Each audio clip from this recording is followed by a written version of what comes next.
Hello there, welcome back to How to Tutorials channel. In today's tutorial, I'm going to show you how to download and install the GroupMe app. So first, let me tell you, GroupMe is a messaging app that allows you to chat with your friends, family, or colleagues in group conversations. It makes it easy to stay connected and organized. So let's get started. First, go to your device App Store. For Android users, open the Google Play Store. In the search bar, type GroupMe and press enter.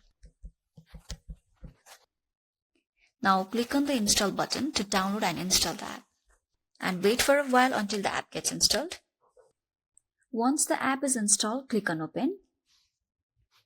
Now you will need to sign up for a GroupMe account. You can either create a new account or you can sign in with your email, Google or Facebook account. After you have signed up or logged in, you can start using GroupMe to create and join group chats. And that's it. By following these steps, you should now be able to download and install the GroupMe app. So give it a try. Thanks for watching this video. Don't forget to like and subscribe for more useful tutorials like this.